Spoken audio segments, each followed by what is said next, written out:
All right. Hi, everybody. Welcome. My name is Jeffrey, and I'm the Executive Director of the Asian American Writers Workshop. As Devin mentioned, today is a really special day. It's our first day back in the office since March 2020.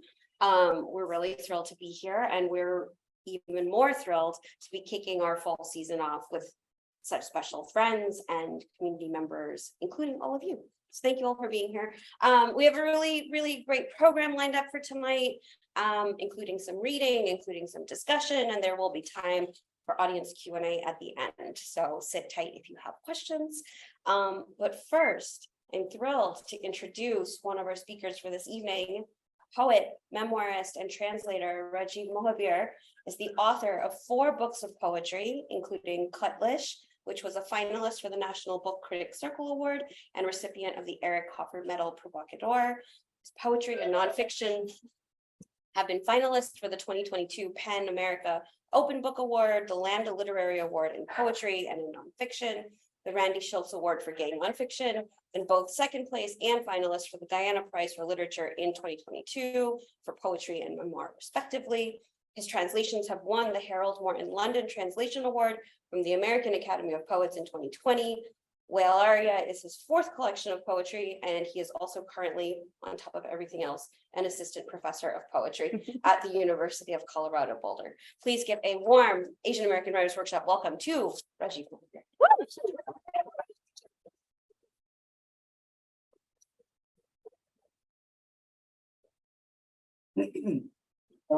Maybe I'll stand on the stage. Is that okay? Yeah. Okay. You might need to angle this, although that's beautiful too. Today is Indigenous Peoples Day, and I feel like, you know, I've been a witness to what has been happening on social media, what I've been seeing, you know, about Palestine and the folks in Gaza. So I thought I would read something to open this that I wrote today. So I'm reading it on my phone, how crass.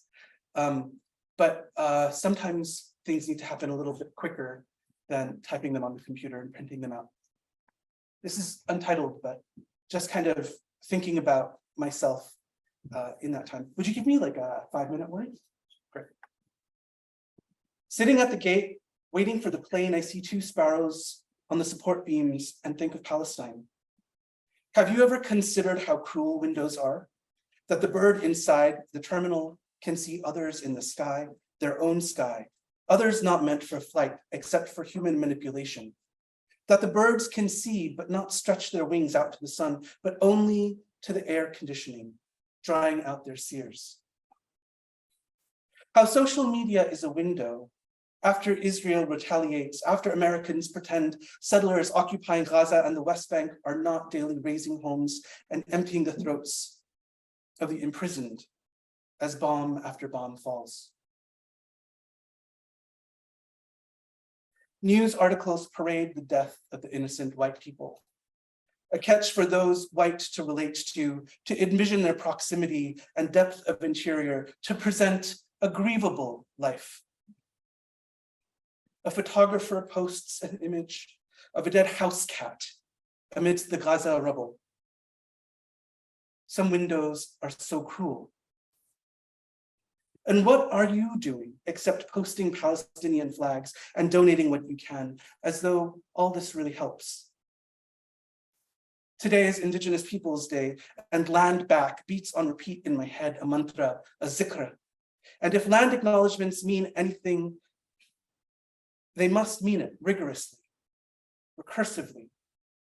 It must mean Boulder, Ku'uloa, Honolulu, Tuliota, Gaza.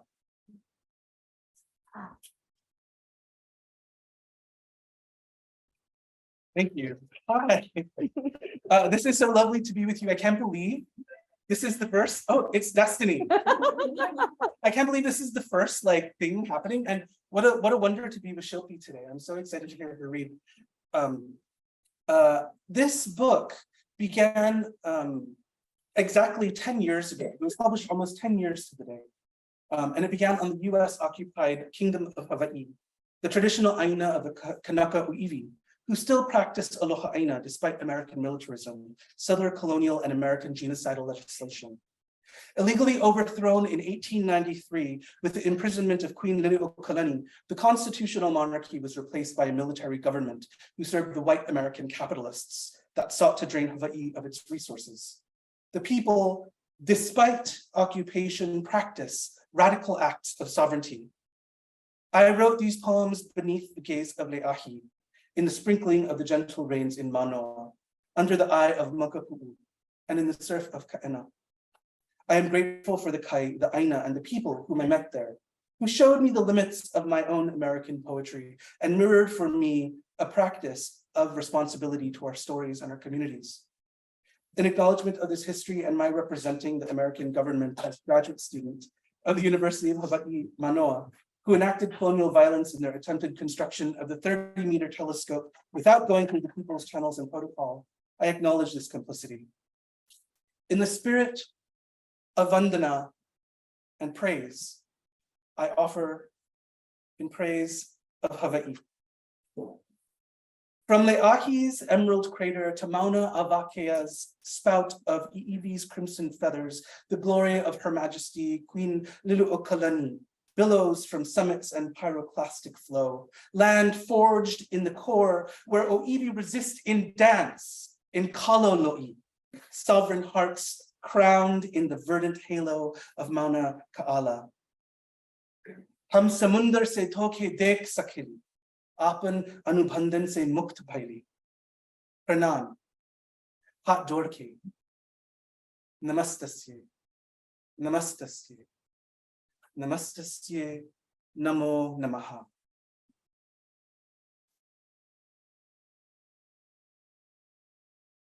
Thank you. I really love fabrics. Yeah. So this is going to be, you'll see what it all kind of represents, hopefully. And if not, admire the like bandhani work. It's been tied with rubber bands and made into a beautiful pattern. And this poem is called Boy with Baleen for Teeth. My father wished to cast me backwards cast and all a wrong catch, saffron amniotic dripping off my black whalebone gown. My baleen burst through pursed lips. When I smiled, Sunday's Lutherans gasped, then laughed off horror. He will outgrow it. I opened my jaws and sucked the plankton from their eyes. My father's pliers gripped my plates, and he etched the story of the son he wanted onto my keratin. I gouged out his letters and into the channels smeared India ink and plunged a fallen star into the abyss. Deep silence swallows the body. What a fool I was, drawn to any glimmer. A whaler tore my dress, then stuck me with his iron after we kissed in a haze of shanties and cutty sark. I want to taste any body that shines in the dark. Thunder pulsed from clouds in nested song, and I was rain too, starved for seasons, breaching at dusk, a silhouette on a darker sea. For seasons, I was faceless, trying to swallow constellations, to roll a star map on my tongue. Once, when lunging into the moon, the sea showed me my face as I trembled midair. Stars shone through the holes of my body.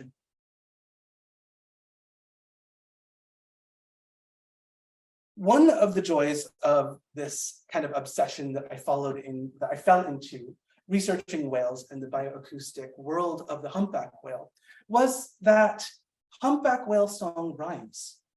They're composed in patterns and phrases and themes and assembled into song sections that last anywhere from 7 minutes to 45. A lot of this book goes through that formal kind of constraint of what it means to take animal song and transpose it into something completely human, the creation of a whale song poem, based fully on my own affective experience as a queer living in the world. So this poem is in that vein, and it's called Boy Not Boy. As a child, I lamented, drink from this cup, stitch rip sequins and tear your petticoat. Carmine sari pleats into my brief's elastic I hid, which twanged and burst, strung too tight. What colors sing broken strings? My whale mertail stuck my throat a tussa delight, too leviathan to hide.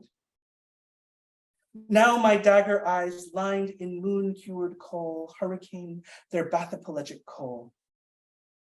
Here my gorge croon and sigh, my tune its own Veda.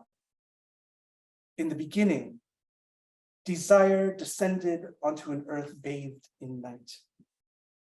Seeking sun, I leapt from aphotic zone to bring to the surface light. My hymn, a forgiveness to rise from fluke to breath.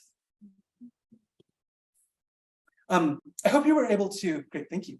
I hope you were able to kind of hear the echo of sound here through assonance. I'm not going to teach right now, excuse me. I'm on vacation, I'm playing hooky. So I'm going to leave you with a couple poems.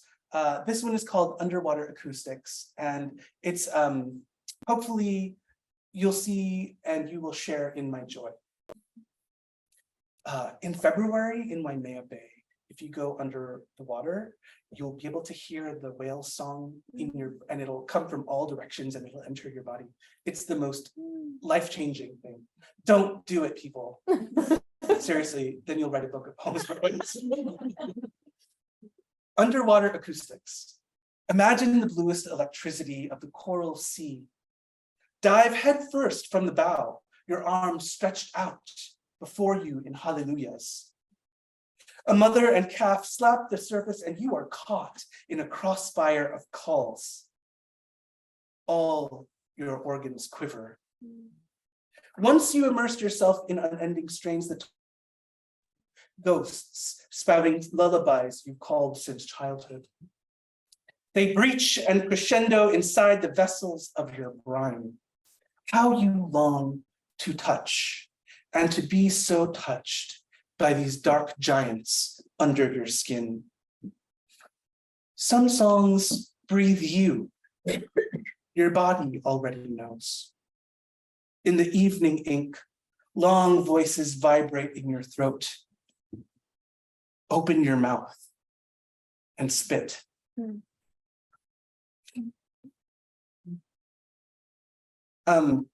And as I was writing this in 2015, there was an article that had come out about how the deportation laws that were being placed in New York were affecting the people from my own ethnic community at in Ozone Park and in Richmond Hill. And so this was also the time where a lot of folks, Black and Indigenous folks of color, were toppling these monuments to the Confederacy that were still around in North Carolina. And it was just kind of like the beginnings of an uprising. And this poem, did you know, like also in 2015, so many sightings of humpback whales were again found here in New York. Like if you go in Far Rockaway, like in the beaches, they have like these whale watching tours that you can do in whale season, which is summertime here. But I thought of this metaphor.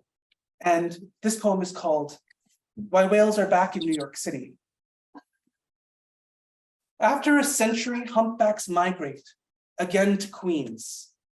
They left to sewage and white froth banking the shores from polychlorinated biphenyl dumping into the Hudson and winnowing Menhaden schools. But now grace, bodies of song return. Go to the seaside, hold your breath. submerge. A black fluke silhouettes against the Manhattan skyline. Now, ice beats down doors on Liberty Avenue to the port. I sit alone on orange A-train seats, mouth sparkling from Singh's roti shop. No matter how white supremacy gathers at the sidewalks, flows down the streets, we still beat our drums wild. Watch their false god statues prostrate to black and brown hands. They won't keep us out, though they send us back. Our songs will pierce the dark fathoms. Behold the miracle. What was once lost now leaps before you. Thank you.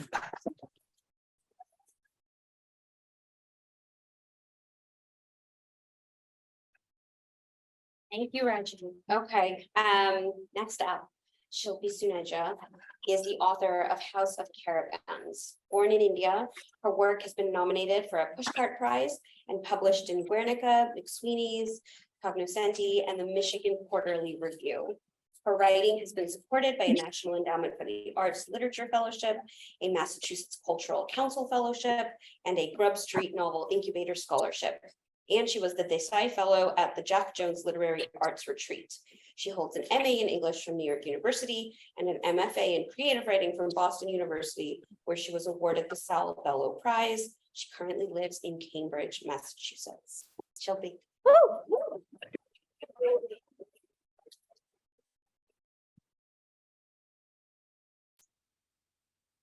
Thank you, Asian American Writers Workshop. I hope my mom is there. Hi, Mom.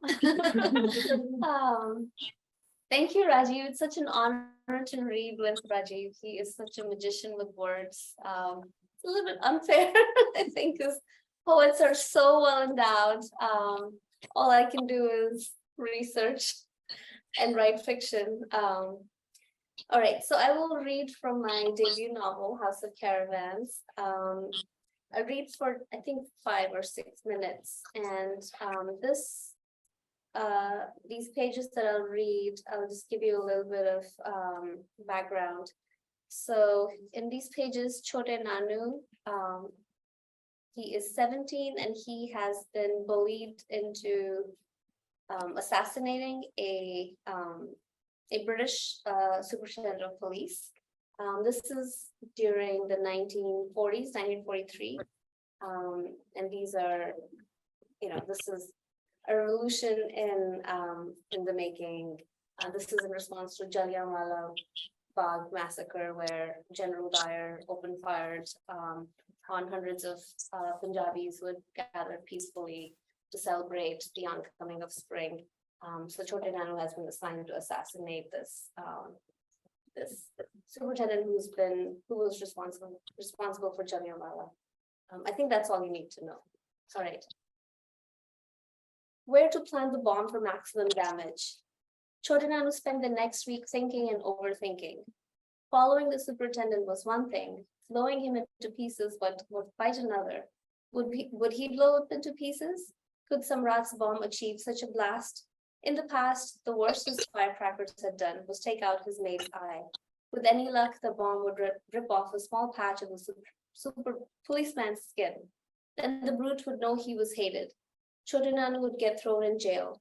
He could compose a collection of verses. Surely the jails didn't skimp on paper and pencils. How else did the prisoners pass their time? How to catch the policeman alone? He couldn't gain access to the superintendent's house. 2 constables always stood guard outside the bungalow, flaunting the hateful Enfield rifles. If he hid in the bushes, the guarder would discover him. Intercepting his jeep between the British part of town and the Indian had led to the earlier fiasco. With its constant distractions, Hira Mandi, where the superintendent could be found on a regular basis, inebriated and off his guard, as Samrat had argued, was his best option. But how could Chote Nanu catch the man alone? A bomb took several seconds to fire off. And how could he bring a weapon into Nagarjan's neighborhood? What if she got hurt, or her son? He'd have to make sure the two were nowhere near the superintendent, when he lit the fuse. But what if she hated him for the act of violence? How would he beg for her forgiveness from behind bars? On the day of Nagarjan's poetry gathering, Chote Nanu didn't look at the bomb. In the evening, he brushed his long hair, buttoned up a black utchin borrowed from his brother, tucked a rose in his top pocket, fastened his watch on his wrist. The jacket reached his calves, and the small fabric imparted to him with a striking profile. He looked tall for once, older and respectable like a teacher. He emphasized his eyes, the black suit from the kerosene lamp. He felt grateful for his big nose that made him look modest and trustworthy. Bomb in the tin box, box handle dangling from his index finger, like the leash of a beast of burden he detested, he put his right hand upon the divan of the Tehelvi. The book seemed appropriate for the occasion. Back in the day, before the mutiny, Tehelvi's father was hanged for killing a British civil servant. If Chote Nanu's nerves failed him, which they no doubt would, nothing came of the bomb, which he fervently hoped, he could recite a dark verse and redeem himself. The poets would applaud, recognize his hidden revolutionary intent. He opened the box and put the collection under the bomb. He shuddered even just touching the vile object. On his way to Hiramandi, he ran into Samrat. The young Nawab slid open Chote Nanu's box to make sure the onion sat inside. Stand tall, Shaheed, all the dead of Jallianwala are going with you. Dear God, I hope not, thought Chote Nanu. He didn't have it in him to become a martyr, seal his own death. His shoulders drooped. He swung his tin box limply as he marched down the lane. I'll stop here.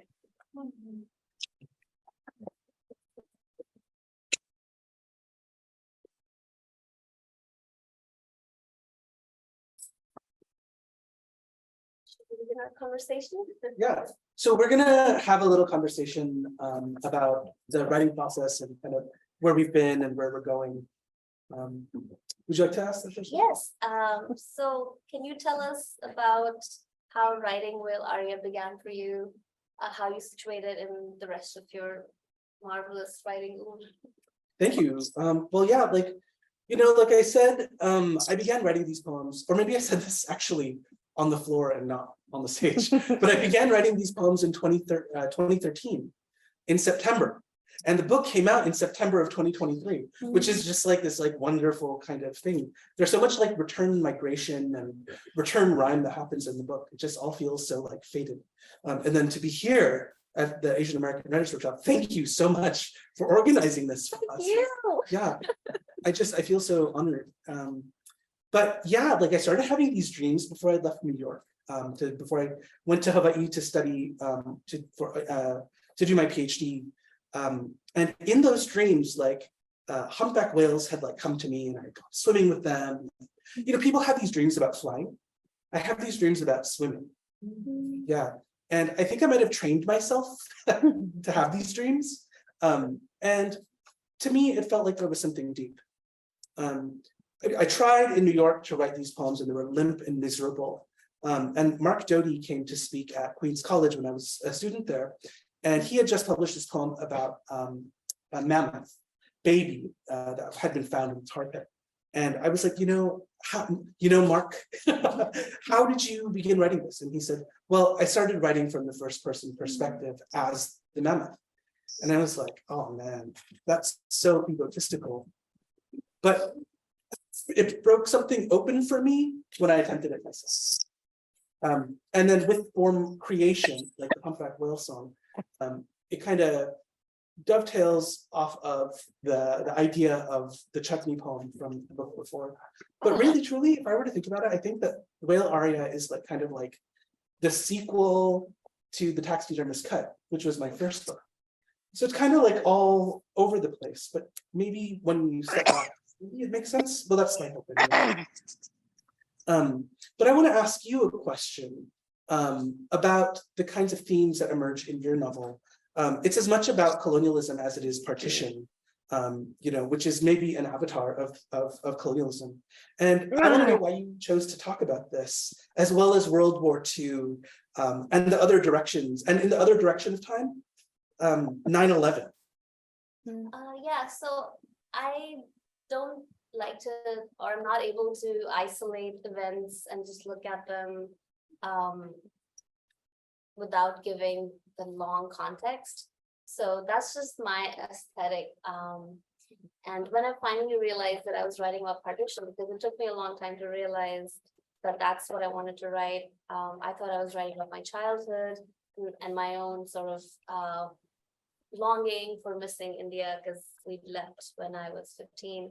I thought I was writing about nostalgia about my childhood home, but it turned out that my nostalgia was inherited. It was an intergenerational trauma that I inherited from my grandfather, who longed or who was nostalgic for Lahore, the city he left behind after partition. So once I figured out, after many years of skirting around the event of partition, I realized that's what I wanted to write about.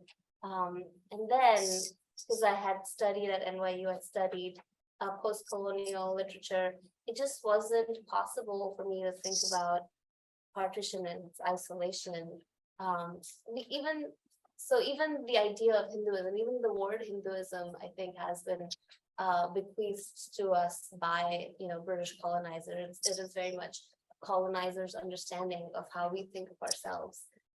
So even just getting partition was just at the very tail end of colonialism, right? So I needed to talk about all that had happened before. And World War II as well seems to be very significant because I think it's a lot of scholars credit Gandhi, or that's a popular understanding that Gandhi gave us freedom. But it was actually World War II, because after losing so much in the wars, the British could no longer hold on to their colonies. So seeing what partition in all of this connectedness was important to me, and that's just how I function as a thinker and as a writer. And same for 9/11, I needed to trace the long shadow of partition going forward as well as backwards.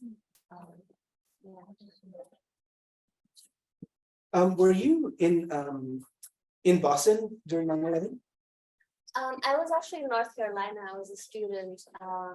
It was too raw, I was too clueless to process. But what about you? Oh my God, I was in Gainesville, Florida. It was like the wildest thing. Like going outside, people were like, we don't like Muslims. And I'm like, hey man. And I remember like people who were brown would hand out these flyers being like, Hindus are not Muslim, Sikhs are not Muslim. And it's like, oh, that's the wrong freaking message, But yeah, I remember my mom calling me and being like, don't leave your house. Today you stay inside.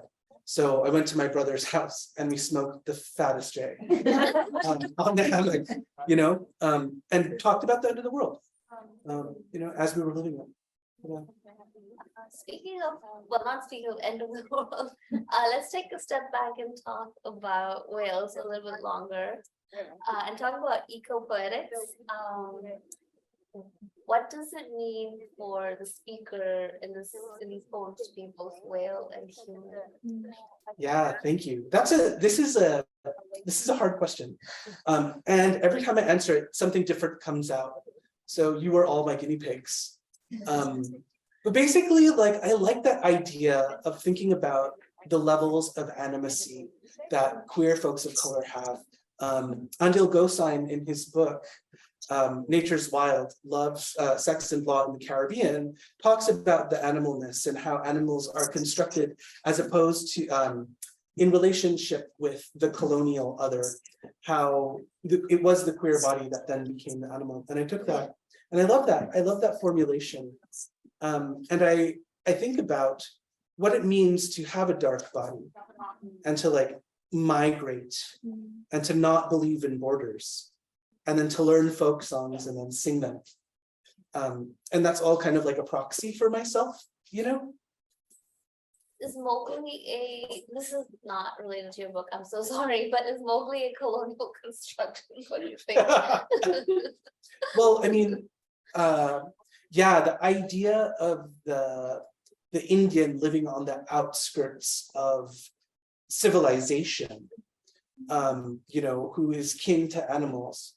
Yeah, I think that is absolutely construction. Jungly other. Yeah, like Sabu, Yes. you know, the actor in those movies from the 30s and 40s. You know, actually, so Sabu's great grandchildren own a whale watching company in Monterey, California. So when I found that out, I was like, this has got to go somewhere. Yes. But let's think about characters.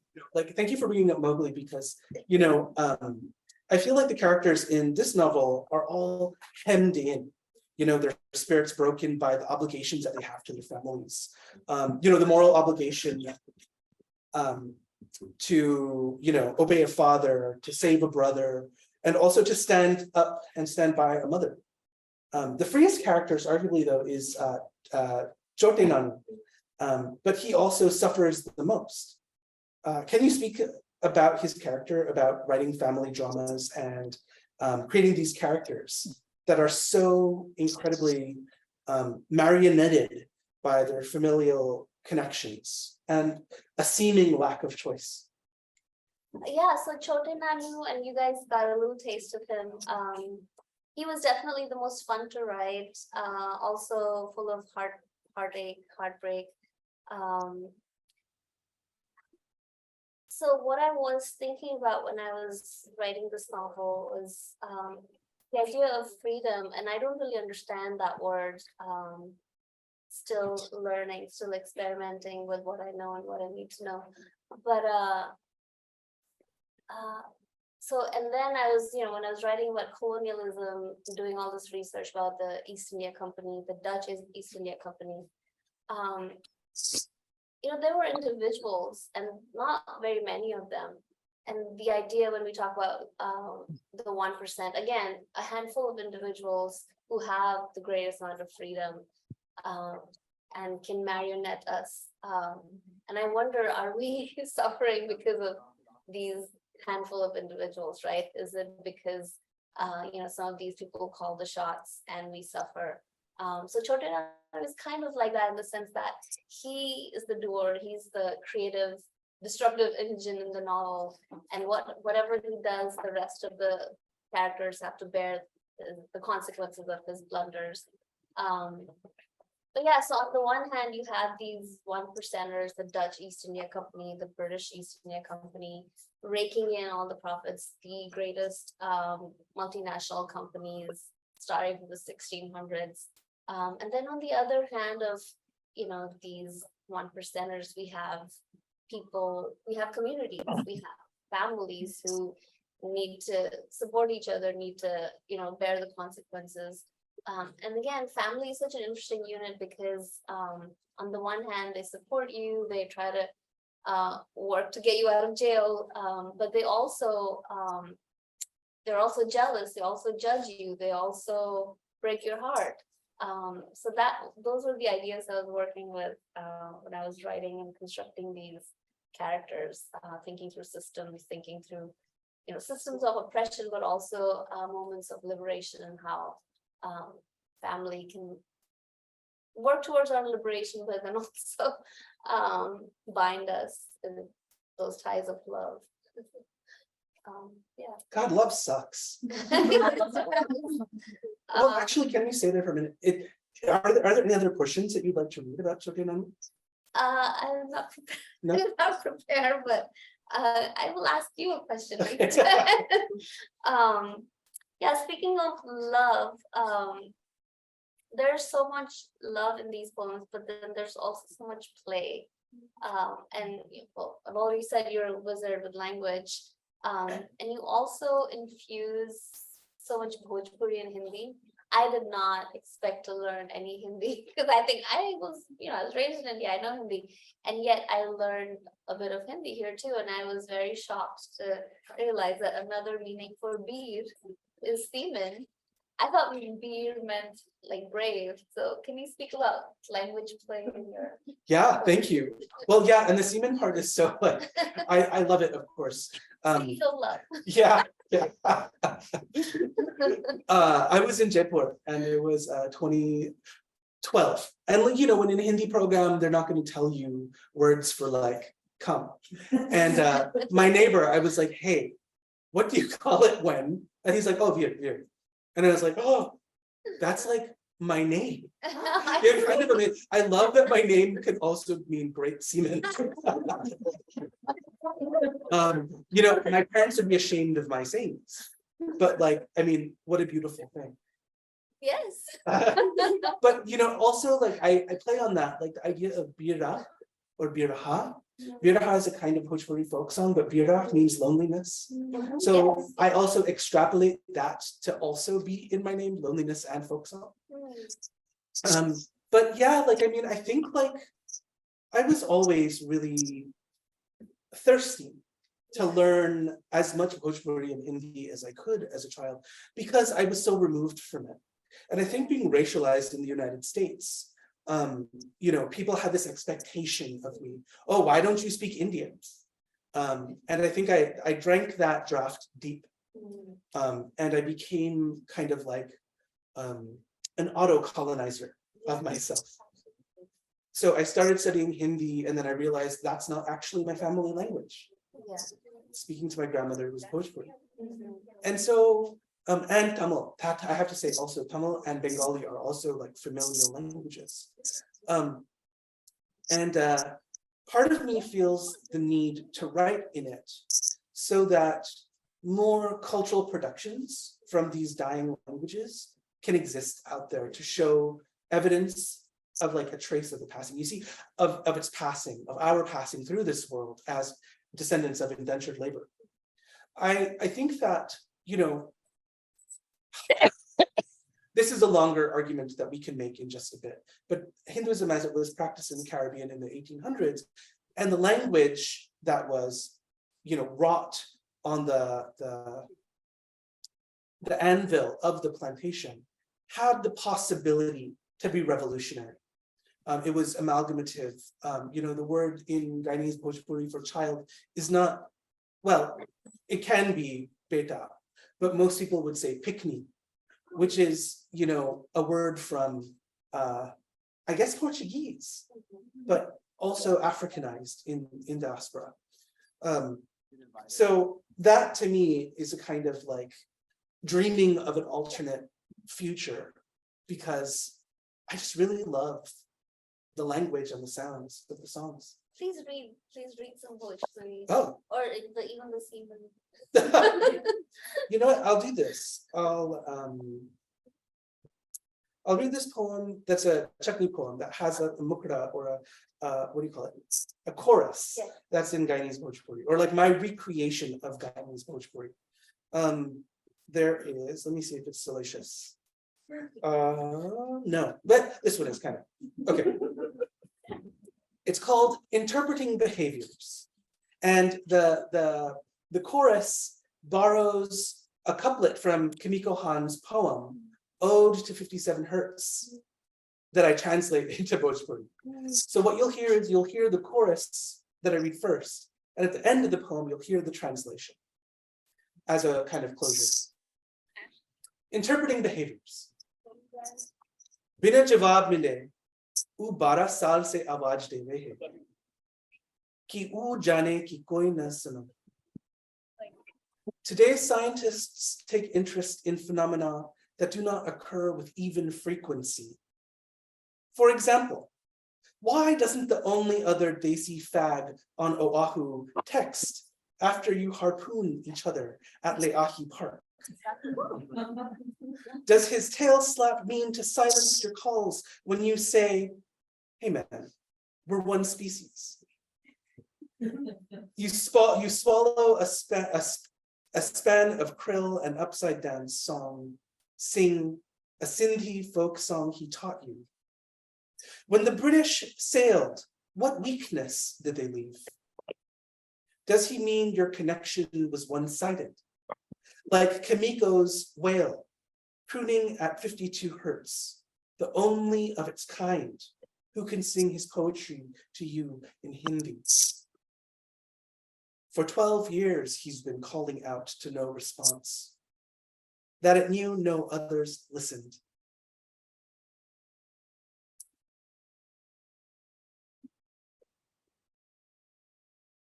What if you're like something like 21? So like 12 years. So I moved to Hawaii at 32. 12 years before that, I was 20. And that was when I admitted to myself that I was bisexual, or like open to the idea of dick. So the 12 years is kind of wild. Thank you for reflecting that back to me. But speaking of timelines, there are multiple timelines going on in your novel. There's the 1940s, of course, 2002. And why choose the structure of playing with time? What was your intention here by adopting these two? So I always wanted this parallel structure. I did not want to write a linear novel. I thought it would just take too long, but then even this one took too long. Like the novel is such a beautiful art form, and fiction as well, because what it does is it can, suspend time, and you can create this idea of simultaneity. And that was very important to me because I wanted to show intergenerational trauma, but not in a way that just basically says, well, here's the, people in 1940s, and then, 50 years later, here's their grandchildren suffering because of the consequences of what they did. What I wanted to do was to kind of have these scenes juxtaposed with each other. So, for example, in 2002, this character named Karan is, he has an identity crisis. He doesn't know whether he's Hindu or Muslim. He has he cannot enter a mosque without thinking, oh, am I supposed to enter one? Can I enter one?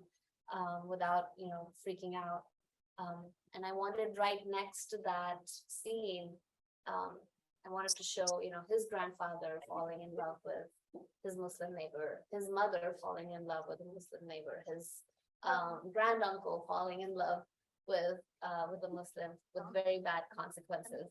So that kind of juxtaposition was important to me, to just kind of suggest things happen simultaneously. And that's just how we think as well. We might experience in real life, time moves linearly, but when we are in our heads, we experience time in its multiplicity. And I love that the novel can do that. And from the very beginning, this kind of playing with time was important to me. Like grief and upset kind of come to us in a very unorganized way. Exactly. I love that. And speaking of time and history, you as well move through a lot of time and history, different spaces, different times. You talk about Caribbean history, Indian history, even Hawaiian. And I would love to hear how you move through these spaces, what that means to you. Yeah, thank you. I think kind of being Caribbean, and this is kind of echoing what you said before. The Caribbean was like this globalized space long before globalization was a thing, in that the trade of sugar and rum and etc., bauxite, have long been kind of in effect. And then I think that I'm really interested in the way that we tell stories. I like hearing stories that begin with "Pehle ki baat hai." This happened a long time ago, because I feel it can kind of offer a framework for understanding our interactions with one another from that perspective of the generations past. But then my migration has never really ended. I was taken as a child who was born in London to the United States and immigrated to New York City. We lived in Richmond Hill for a while, and then we moved down to Florida. So I've always been kind of having that question be really loud in my head. Where am I? Who am I on this planet? I think it's so in vogue now to think about settler colonialism. And when I say in vogue, what I mean is I hear so many of these terrible land acknowledgements that don't go actually into thinking about our own complicity as settlers here. Yes, I am a person of color. Yes, I come from descended Indian indentured people. Yes, we also operate as proxies for colonial powers, both in the Caribbean. Well, ... We can talk a little bit more about this later, perhaps. And also in North America, and especially in Hawaii. And so my question for myself was, how do I engage this? I have a poem that's a long poem in the book that goes through religious traditions of places that I have lived and interacted with, as well as places that I come from. So there's Christianity, there's Judaism, there is Hinduism, there's Islam, there's Buddhism, and there is, an attunement to Hawaiian tradition. I would never claim to be the person that writes a history of Hawaii, or of any of these like settler occupied places, other than thinking about how to make space for other voices. But I want to ask you that question. I want to kind of come back to that. What was it like for you to be in a place like Hawaii? We are connected by Hawaii. I don't know if we said that. Oh my God. So Shilpi lived in the Boston area right before I moved back to the continent. Or was I living in Boston at the time? No. And we had these kind of like ships mispassing each other in the night kind of situation. And Shilpi moved to Hawaii when I moved to Boston. And like I went back in 2022 in October, a year ago, where we met face to face for the first time, and now to me it's just magical. But also I want to ask you, what is it like to write in all of these places, but especially in Hawaii? What is it about Hawaii for you? That was gonna be my question for you, but I have to say I recognize every single one of this Hawaii reference. And what were you doing in Wyoming in February? Because the waves are like 10 feet, 20 feet high. I have not contended with that question quite yet. I've written an essay, an academic essay. This was commissioned, so I am very much aware of the settler colonial issue, and I want to understand how I can be as respectful of Hawaiian epistemology as you are. So I'm going to turn the question back to you. How have you come about incorporating Hawaiian epistemology in your work, and especially claiming or making space for ancestors like Harani K. Trask, Randy Duho? How have you encountered their works, and what does it mean for you to incorporate their words into yours? Yeah, thank you. Yeah, because I use a Brandy Nalane McDougall epigraph in one of my poems. She was a professor of mine as well as yours, I mentioned. Oh, actually, I never took classes from her, okay. but she's the poet laureate phenomenal. of Hawaii. Oh my God, I love her. Her book, Aina Hanau, Birthland, has just come out from the University of New Mexico Press, the Suntracks editions. I really love that imprint. I also really love this book. Yeah, I think that like I said, it's a kind of responsibility that I have to kind of not look away. I don't think I do it right, of course. And I think that a lot of people will have critique of the fact of like my vandana coming at the end of the book, right? What does it mean to be rooted or to be unrooted?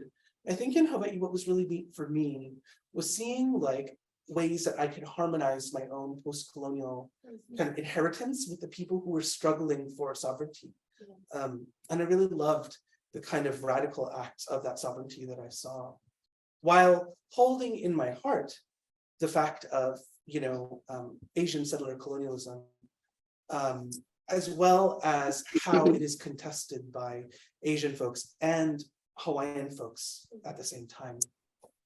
I think that like I come to this all as a student, and I really have no answers, only like really fumbling through the attempts to show a kind of time and place for me intersecting with the history of where I am.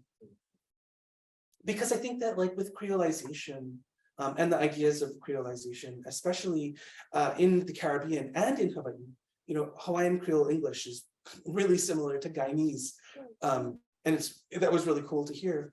But the idea of creolization is, yes, that could be that we interact, opposite of these like two poles. So the native and then the settler. But I think that is binaristic thinking.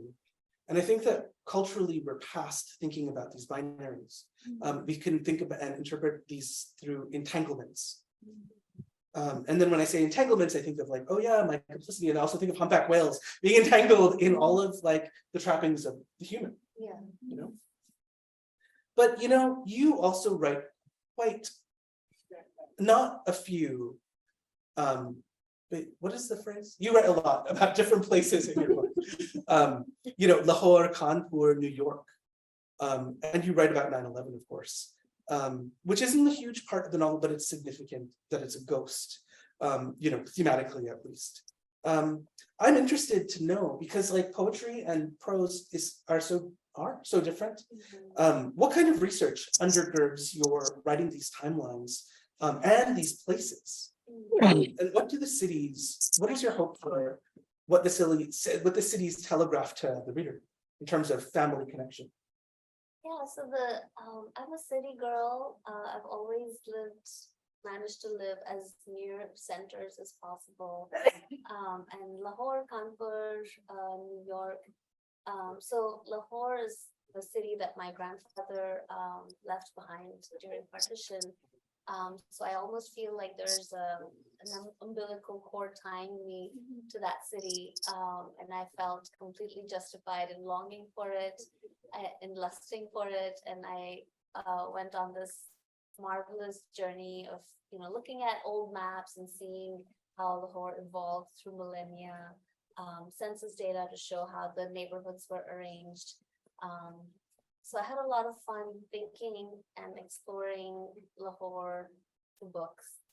And Kanpur is where I was born, and it's the sordid city. It's got a sordid history, and it's industrial, it's dirty. The biggest product there is leather, so you can imagine kinds of filth that collects in the river there. So we made the Ganges dirty, among other things. So I loved exploring this, the sordid history of the place where I was born. We take great pleasure in self-flagellation. That's where I get it from. And New York, they say that you have to live in New York in your 20s. So I did that check. But I was very busy. I was here only for like 2-3 years. They were very intense years I was taking. I was a grad student at NYU, so basically never got a chance to look up. Always had a crink in my neck because I was either studying or working. But some Sundays I did look up, and whatever I noticed, I thought I should put it down in this book because it created a nice trajectory for the family in this novel and the places that embrace them, the places that kick them out, places that offer them love, places that offer them heartbreak. And again, going back to that idea of freedom, I don't read a lot of agency, unfortunately, in people's actions, especially when we're talking about the 99%ers. What agency do we have? Do we choose the place we migrate to or are kicked out of? So this trajectory just mimics the trajectory of sort of my family's movement, and I thought it would be a nice mirror to talk about their migrations. And cities are again like units of spaces that where you spend your time, where you find entertainment. And I think through cities, just like I think through big, large context. So yeah, so that's what I did there. Yeah. See, do you want to read some more to us? Sure. Would you like to also find a place that you can jump in also? Yes, I'll find that while you read. Great. So maybe I'll read the other technical. Yes. It is called Vestigial Bones.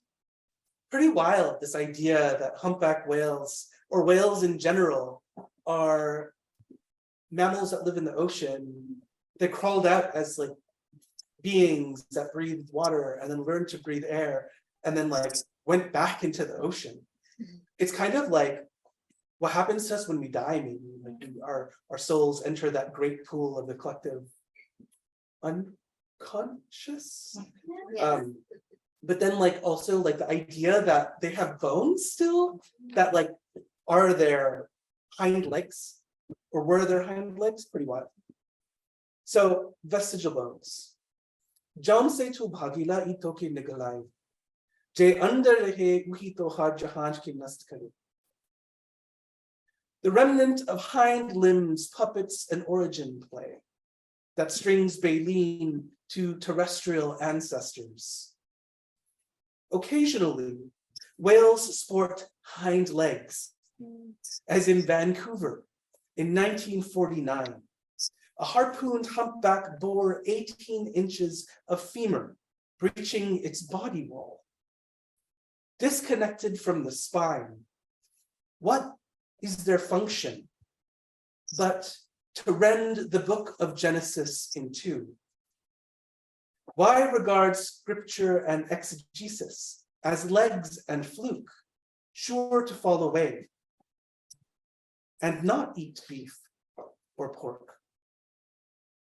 Why do I need Hindi in Hawaii as a skeletal structure, a myth to hook my Leviathan jaw?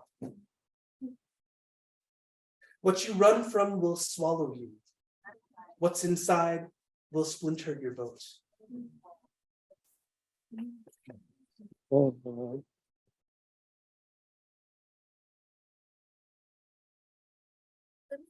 We're in New York, and I don't know when I'll come back. I'll read a page that's set in New York. I don't know how it will go. Please don't hate me if you don't like it. So this is from the perspective of Karan, who is the grandson, the grandnephew of Chote Nanu, whom you heard about. And this is pertaining to 9/11. Yes, that's the content warning. The suit from the Twin Towers might have lifted from lower Manhattan, but its memory continued to weigh us down in Jackson Heights. Shops on 74th Street that once glittered with gold, rang with synthesized Bollywood music, kept their shutters closed. On more than one morning, people awoke to read cruel words like terrorist and sand and spray painted on shop windows. The shop owners, old uncles with bad knees, climbed ladders and smashed their own window panes. Mothers pulled along their children, shielding their eyes from the offensive words. Even Sikh uncles gave up wearing turbans, broke their faith's fundamental rule, and cut their hair short. South Asians became the most hated ethnicity in America. This ought to have brought the people of Jackson Heights together, but most hid behind old grievances, behind boundaries that made them Indian versus Pakistani versus Bangladeshi. The community made no concerted efforts to unite, no rallies, no meetings were organized to discuss a way out of our American predicament. South Asians sulked. We've been sulking for so long. The pen that had sliced India from Pakistan, the war that had separated Bangladesh from Pakistan, had done a poor job of the surgery. Siamese twins and triplets would have been cleaner to separate, and like Siamese twins and triplets, the country stayed connected, sharing the contemptuous heart. Kabul kebabs, run by Bombay Parsis, their dry kebabs, ruining the reputation of Afghan food, and Delhi Darbar, run by Karachi family, their oily dals giving Delhi cuisine a bad rep, had both closed their doors. I'd begun to frequent the Krishna temple in Jackson Heights. Behind the prayer hall, inside a small canteen, conscientious men served $4 3-foot-long papery dosas and thick lychee milkshakes that satiated a need for home cooking I didn't know I had. My roommate Milad and I went every Sunday to empty our wallets and fill our stomachs. He lingered at the temple canteen for hours, drowning styrofoam cups of milkshakes and filtered coffees. Often we watched the staff clean up the 5-table canteen and take their meals with their priest in their white striped shirts and dhotis. One evening, the head priest pointed to Milad's beard and the hair he'd neglected to cut. Bold choice, dear one, to keep the beard these days. You are from where? Iran, Oman, Pakistan, Bangladesh. Muslim, he asked, his bad his bald head shining. Don't answer him, I told Milad, loud enough for the priest to hear. Don't get angry, the priest consoled. Raman, give these boys some more coffee, he told the cook. Chiravan, he turned to me, it might not be wise to bring your friend here, or for a friend like him. The mullahs preach jihad, while innocent Hindus are getting attacked in the street. How is that fair? That is all I'm saying. Milad and I rose abruptly, upsetting our cups of coffee over a flimsy folding table. I told the priest he would never see us again at the temple. That night, Milad suggested we take our appetites to his mosque. But the Islamic center of Flushing felt spooked. The old Victorian house Milad took me to hummed cold like a freezer. The congregation prayed in a large hall in hushed tones, the imam's voice cracking over the microphone that conveyed more static than wisdom from the Quran. At least the food was generous. The meals were served buffet style in the kitchen and featured cuisines from all over the world. Fufu and okra stew, sukuma wiki, majlus, kofta, and biryani of every variety. In difficult times, people took comfort in food. Milad introduced me to the people he knew, a young programmer from Nigeria who had lost his wife in the attacks, and a law student from Lahore. Where in Lahore does your family live? I asked Omar. I was eager to tell him about Bari Nanu's connection to Lahore, about Chote Nanu's history there. The Imam interrupted us. Karan, Khatri, is that a Muslim name? His accent betrayed Arab roots. Let's stop it.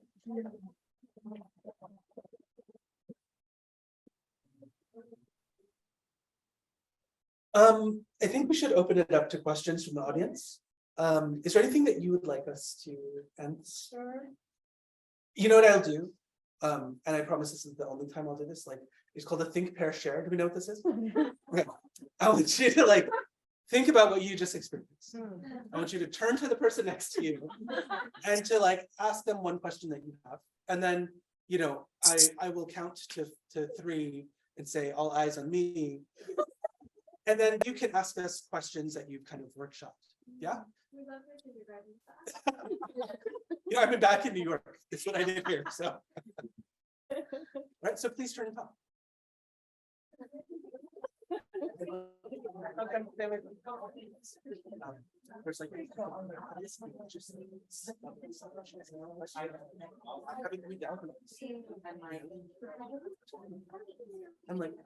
I love the yeah. I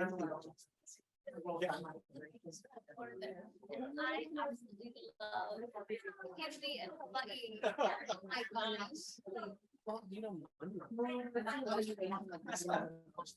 is wonderful with mountains? yeah, because mountain turns into hill, and Hawaii is money. And money is also the laws of Oh my God. That airing. wild. Yeah. It's so many of these things. Yeah, I love that it's more friends. It's like Hawaii, so new, so fresh. And yet there have been South Asians in Hawaii where they're just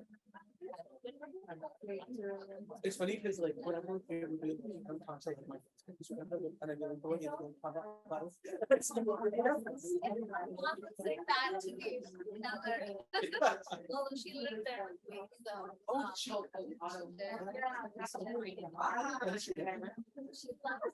cannot skin and hair and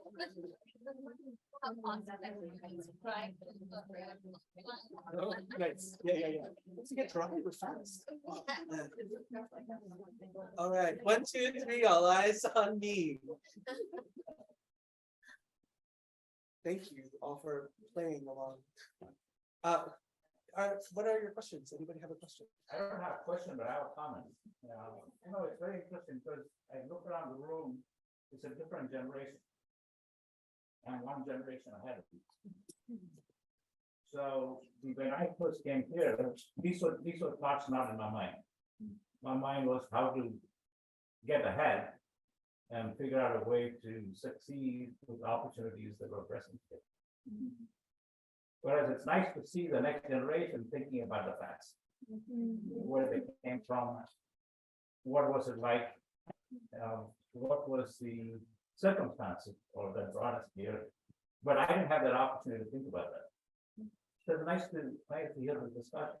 But I'd like you to tell me whether you have noticed that also in the older generation. Yeah, thank you for this. Actually, I've been like wrestling with this all of my life.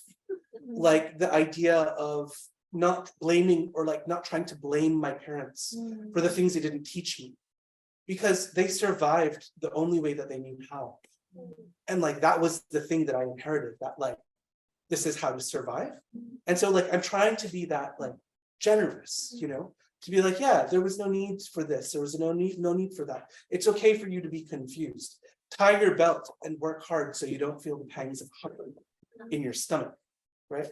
Why? But it's a beauty that I am here and I'm able to be in conversation with all of you. What about your I'm not that generous. I'm not. I'm really pissed off that there's so much silence, and I'm pissed off at my parents for not speaking to me in Punjabi because it's like a conspiracy. Like their parents spoke to them in Punjabi, but it's like stop because they were Hindicized because they moved to UP, the Uttar Pradesh. So silence around partition, not teaching us Punjabi. I'm still very mad. I don't care if they, work for survival. Like, where's my mother tongue?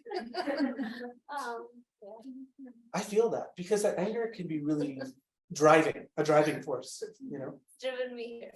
Yeah. one last comment? I know that my wife's parents and her grandparents were from Slovakia.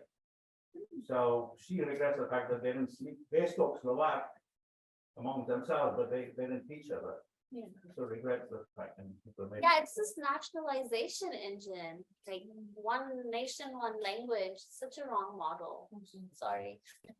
No, yeah. But like I feel like it's a different kind of migration history, Yeah, with partition and with indenture. yeah. The kind of the ways that the British really tried to breed out the Indian in the Indian, I think is like an important factor here. I think like our topsy-turvy names are beautiful. They show a history, and finding my way back to the language has been, kind of a jewel-filled field. Absolutely. So, We have a question. Oh, yeah. So I guess like in our little conversation with the three of us, one thing that came up was like language and memory. So one thing I shared is that I wasn't familiar with Chinese culture. So I was like, oh, like this language, I know that you said that like, there's revival efforts, so it's kind of like, but this language did survive. It's a symbol of survivalism and like how grief plays into what language we use, which kind of what you just said. So it's not, I don't know what I'm supposed to. Yes, when Lata Mangeshkar died, everyone started to share that song. Abhi na jao chhodkar ye dil abhi bada nahi. And a Guyanese friend of mine was like, why is everyone sharing these like fall down dead sad songs? Lata Mangeshkar also sang really like poppy happy things too. But like what you're saying, I think like, yeah, I feel like there is that grief that is tied to it. Like there's so many of the folk songs that I recorded and learned and translated are grieving. Few are joyful, Yeah, and there's a time for grief. I think grief is, I think in one of the interviews I did, it said something like, heartbreak is a good teacher. And I wondered what that means. And it's so true. We talked about love sucks, but it's got an object lesson in there. And yeah, like, do we know how to grieve? I only know how to grieve in Hindi and Urdu. I don't, my grief in English feels, put on. But then I only know how to love in English. Do not ask me to love in Hindi. I would not be able to. Can you? Wow, that's great. Can you love in Hindi emotionally, guiding? I don't know. That's really, wow, that's a quandary. Because I feel like it's routed through an older generation for me. Yeah. So Yeah, but love did you is- watch that older generation fall in beautiful love? And Yeah, well, love as in you like did write about your grandma Aji, so yeah. the things that are problematic. Yeah, I think like as a language learner, it's always gonna feel affected. But I'm gonna let myself have it feel affected because it's mine and I'm taking it back. And so that's like a thing that needs to happen too. But I'll also say, like, then there's like intergenerational collaboration. My mom painted this whale on the cover of the book. I know, isn't it great? It's like, oh my God, it's the best. So yeah, like, you know, and in that this my mom's painting is also like something that exists outside of language, you know.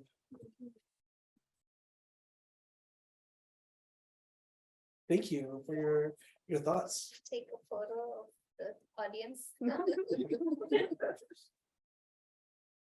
You want to? Oh, sure. Oh, yes. Picture time. There you go. Ah, that was great. Okay, everybody lean in. We're masked.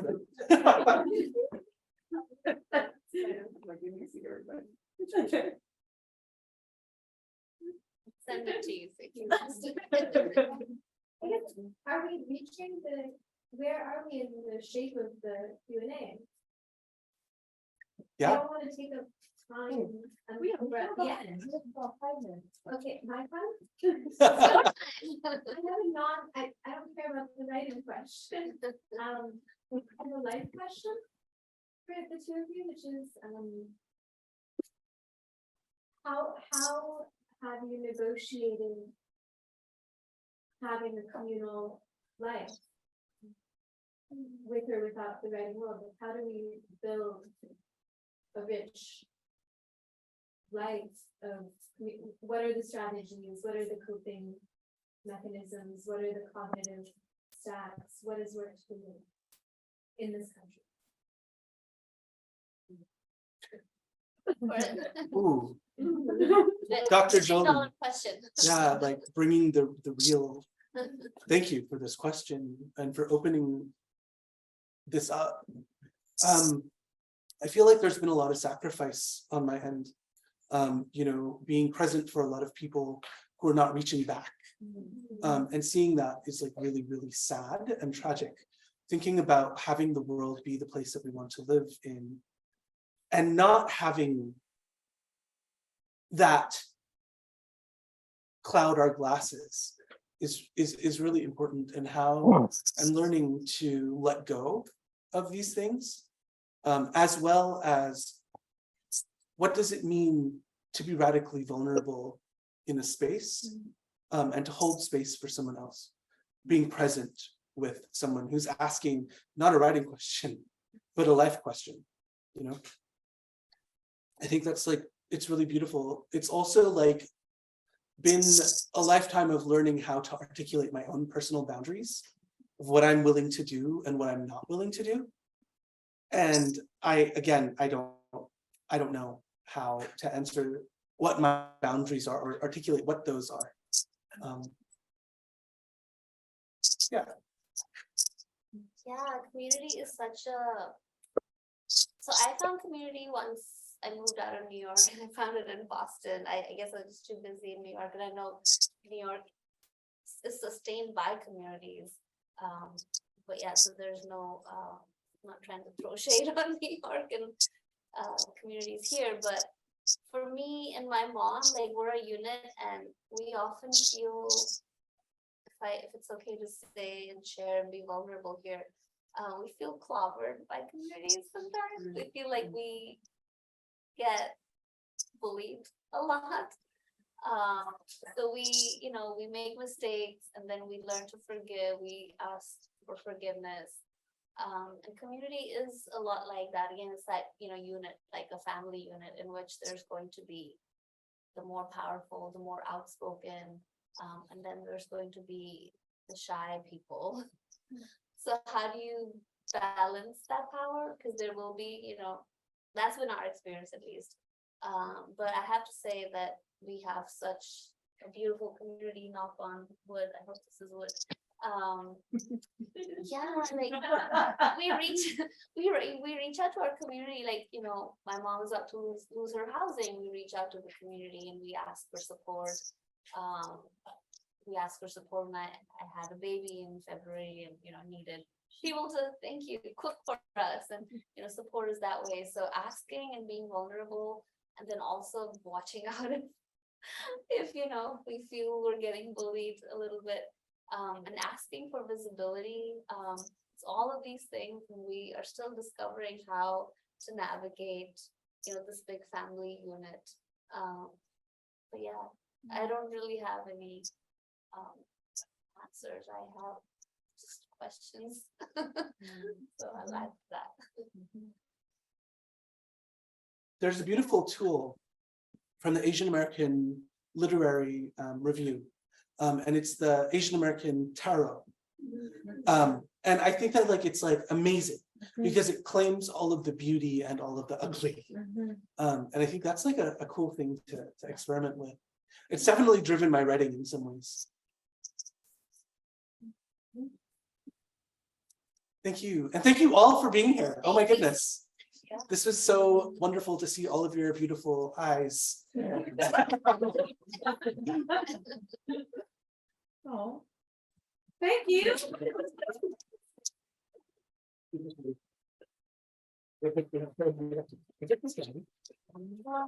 free to stick around there. Yeah, we have some books for sale. There's a book we sell out. There is a link to our bookshop page. Have a great night, everybody. Thank you so much and welcome I back. have some really great actually. I should have brought those. Yeah.